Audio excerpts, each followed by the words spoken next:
ce moment de partage. Vous êtes à la maison avec moi, on est tranquille ensemble. Et aujourd'hui, j'aimerais bien qu'on prenne un moment pour partager sur les choix, les bons choix. La vie est faite de choix, comment dire, choisir ses études, choisir son travail, choisir sa voiture, choisir ce que l'on va prendre pour goûter dans le frigidaire.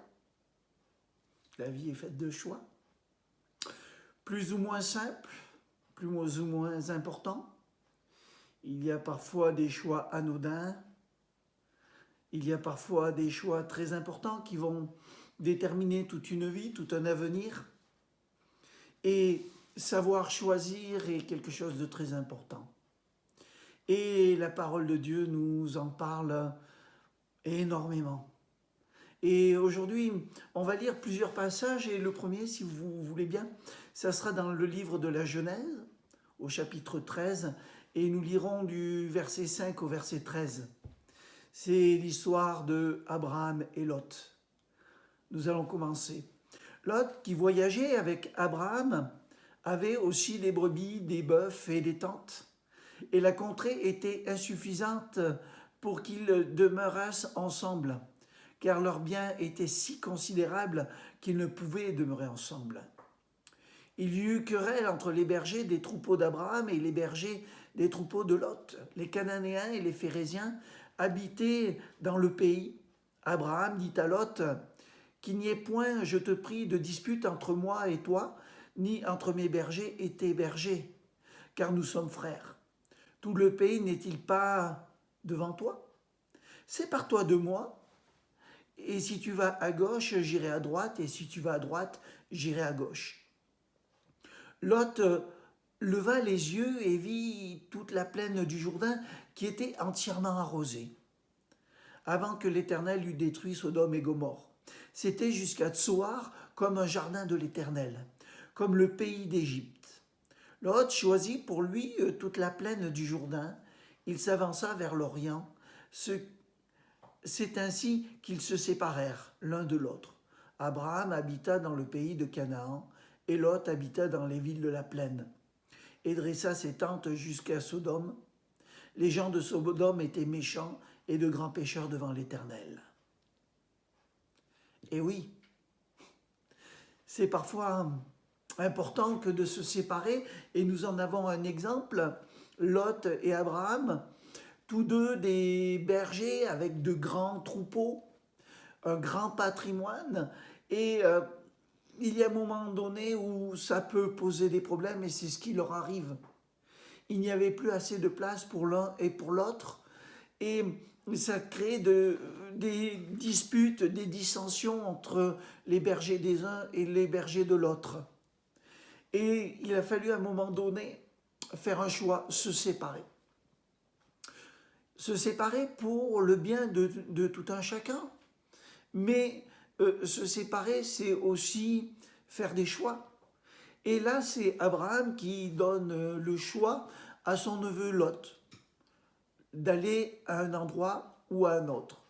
Et il lui dit, si tu vas à droite, j'irai à gauche, et si tu vas à gauche, j'irai à droite. C'est vraiment une séparation, mais pour un bien de paix et pour l'intérêt de tout un chacun.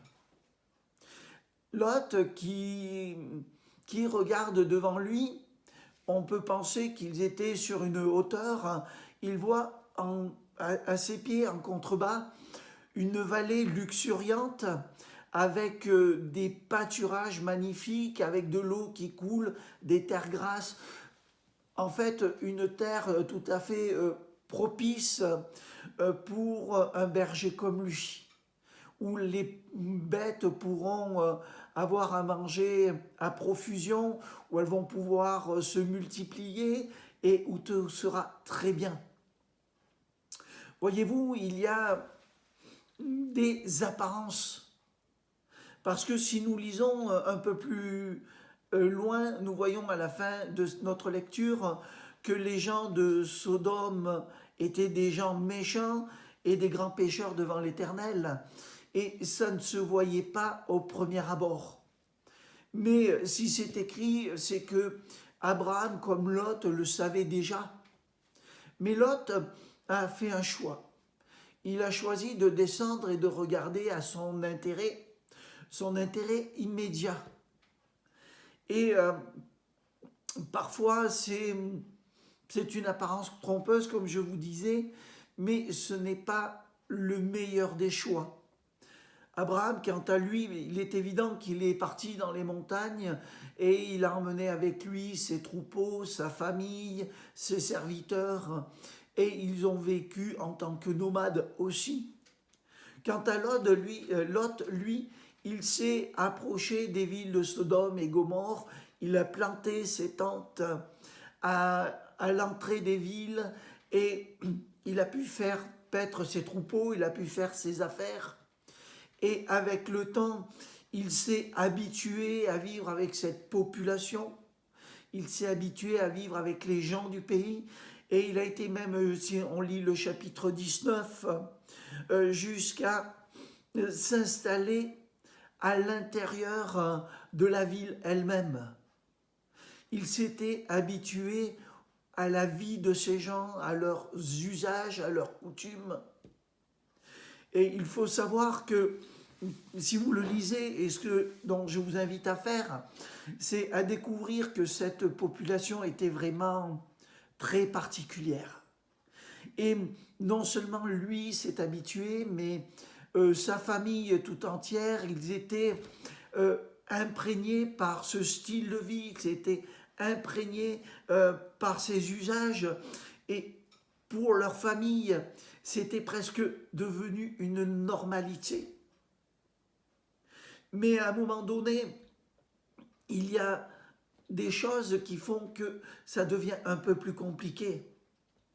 À un moment donné, la population est devenue tellement mauvaise qu'il y a eu de la part de Dieu un choix un peu dur, c'était de détruire cette région. Et en même temps, Dieu a voulu sauver ceux qui étaient dedans, en l'occurrence des gens justes. Et euh, quand on lit, on découvre en fait qu'il n'y avait que Lot et sa famille. Et donc, Dieu a voulu les sauver. Et c'est ce qu'il a fait.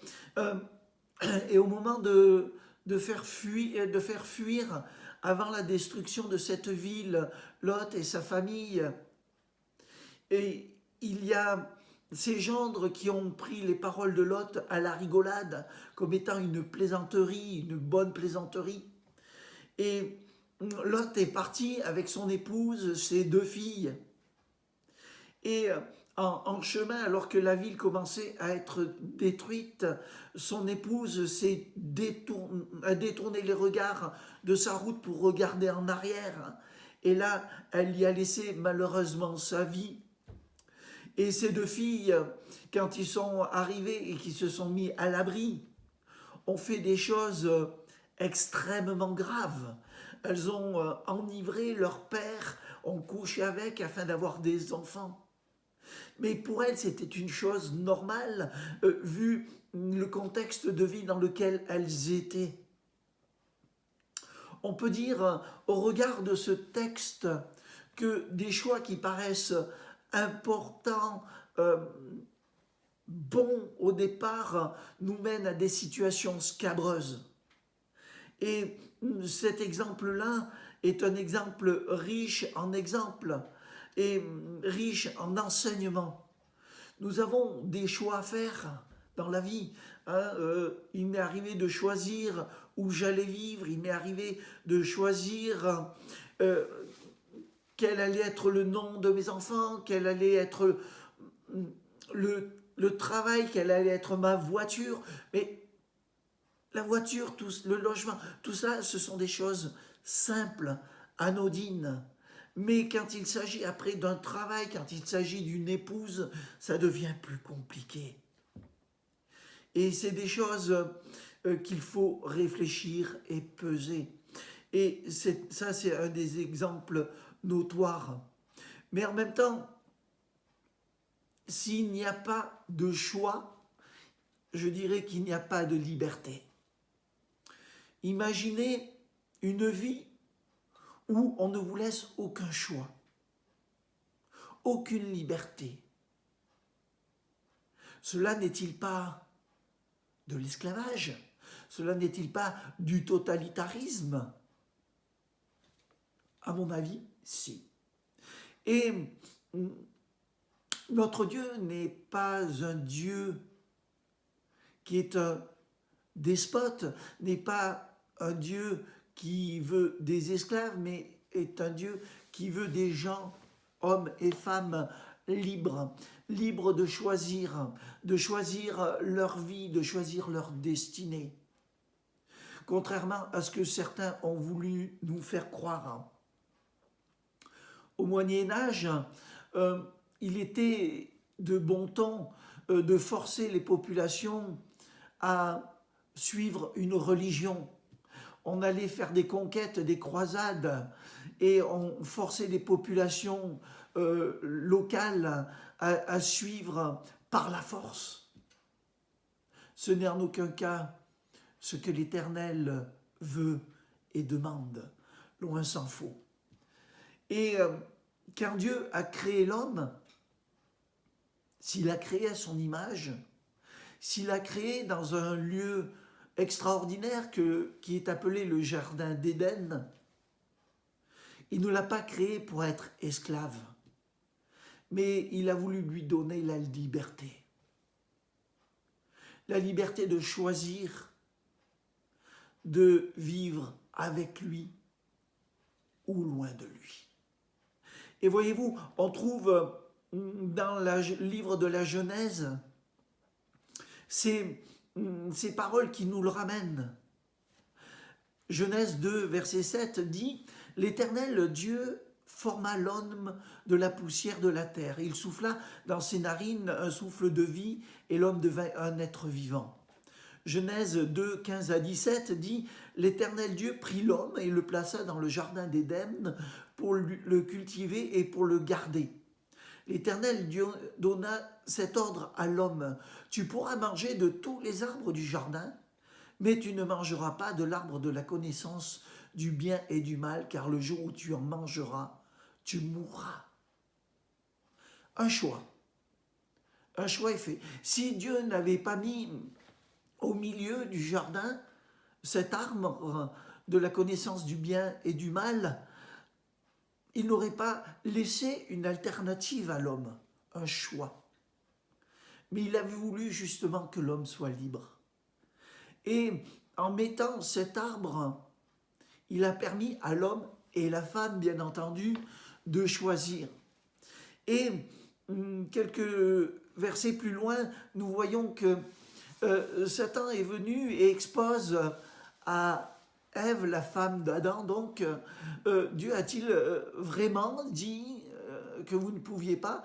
Et la femme dit à Satan, nous pouvons manger de tous les arbres du jardin, mais de celui-là, si nous en mangeons, nous mourrons. Et Satan dit à la femme, mais vous ne mourrez pas, simplement vous aurez la connaissance. La connaissance. Et sur ces paroles, au lieu d'obéir à Dieu en écoutant son injonction, Ève a pris un de ses fruits de l'arbre du bien, de la connaissance et du mal, et en a mangé une partie et l'a tendue à son mari qui en a fait d'autant. C'est vrai qu'ils n'ont pas été foudroyés sur l'instant. Si nous disions ça, nous serions menteurs. Simplement, c'est vrai que, comme l'a dit Satan, leur connaissance s'est ouverte, ils ont découvert même qu'ils étaient nus, ils ont eu peur, ils ont été se cacher, ils ont fait avec des feuilles de vigne un vêtement pour se protéger, et quand Dieu est arrivé, ils se sont cachés. Quand Dieu les a appelés, ils ont, au bout d'un moment, répondu.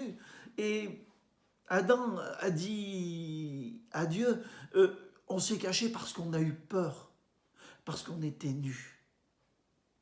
Et Dieu, par ses paroles, a compris que l'homme et la femme n'avaient pas respecté cette invitation à ne pas manger. Ils ont préféré désobéir et ils ont préféré suivre leur chemin. Dieu leur avait donné l'information et dit de ne pas en manger, mais ils l'ont fait. Ils ont donc fait leur choix, le choix de désobéir. Et s'ils ne sont pas morts sur l'instant, c'est vrai, il n'empêche que la mort est arrivée. Plus tard, mais elle est arrivée. Et toutes leurs difficultés avec, ils ont été chassés du jardin, ils ont dû travailler durement pour obtenir leur nourriture, ce qui avant était simple et facile, ils n'avaient qu'à prendre sur les arbres, tout était apporté. La femme en a eu les douleurs de l'enfantement, et puis ils ont eu la mort qui est arrivée. Un choix, voyez-vous, quand il est là, il peut être capital. Et Adam et Ève n'ont pas fait ce bon choix.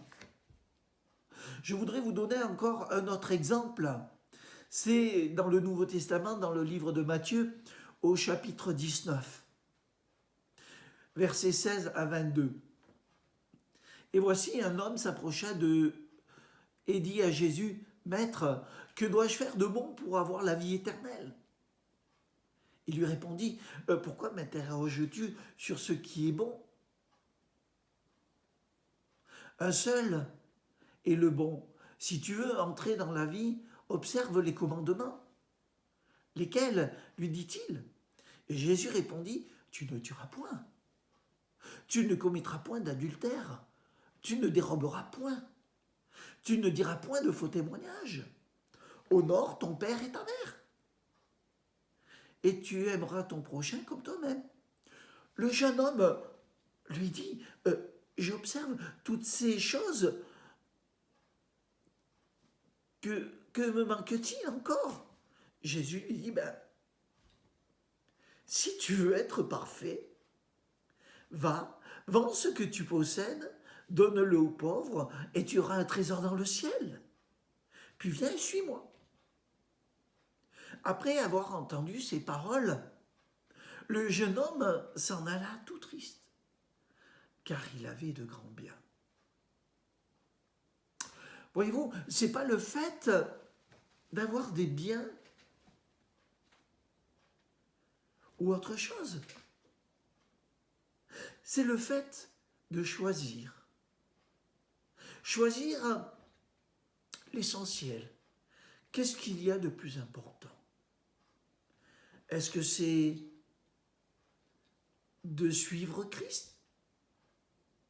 D'avoir la vie éternelle, puisque c'est ce que cet homme demande. Et en fait, au travers de ces paroles, Jésus veut l'inciter à faire un choix important, lui faire comprendre où sont ses priorités, qu'est-ce qu'il y a de plus important pour lui. Est-ce que c'est l'argent, son bien-être matériel, ou alors est-ce que c'est la vie éternelle? Et ce jeune homme a choisi ses biens matériels. C'était plus précieux que tout le reste. Dans la vie, il y a des choix. Et c'est important. Toute notre vie, nous allons devoir et nous devons faire des choix. Quand nous voulons aller à un endroit, nous prenons la voiture et nous suivons le GPS et pour aller au lieu nommé. Et si en cours de route, nous voulons changer d'itinéraire, nous en avons la liberté. Et si toutefois, il nous revient à l'idée quand même de retourner au point premier, rien ne nous empêche. Il y aura toujours une route qui nous y mènera. Il faut savoir ce que l'on veut. Il faut savoir choisir. On ne peut pas tout le temps être dans l'attente. Dans la vie, il y a des choix pour tout. C'est une nécessité. Voyez-vous, Jésus nous invite à faire des choix, à voir ou à revoir nos priorités. Quelles sont-elles? Est-ce que mes priorités, c'est la gloire? Est-ce que mes priorités, c'est l'argent? Est-ce que mes priorités, c'est les amis? Est-ce que mes priorités, c'est mon confort? Est-ce que mes priorités, c'est mes plaisirs du moment? Ou alors, ma priorité, c'est d'avoir une vie éternelle de paix, d'espérance et de bonheur. Mais dans tous les cas, c'est toujours un choix. Et dans l'Apocalypse, au chapitre 3 et verset 20, il est écrit « Voici, je me tiens à la porte et je frappe. Si quelqu'un entend ma voix et ouvre la porte, j'entrerai chez lui, je souperai avec lui et lui avec moi. » C'est une invitation. En aucun cas, c'est une obligation. Il y a en aucun cas la volonté de Dieu de défoncer la porte de notre vie, de rentrer avec force, avec violence, et de nous prendre comme esclaves. Non. Voyez-vous, cette invitation, c'est comme, on va dire comme l'amour. Aimer quelqu'un, c'est un sentiment profond qui se manifeste.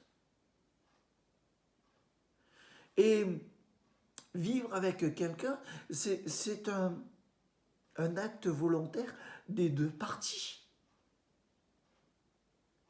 Quand j'ai choisi mon épouse et qu'elle m'a choisi, nous l'avons fait ensemble. Ça a été un choix des deux parties.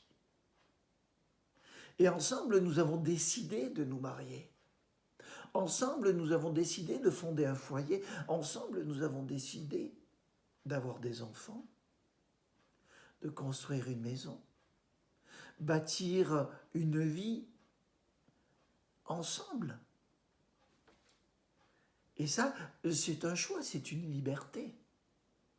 Si, à contrario, j'avais forcé les choses, si je l'avais obligé, si je ne lui avais pas laissé le choix,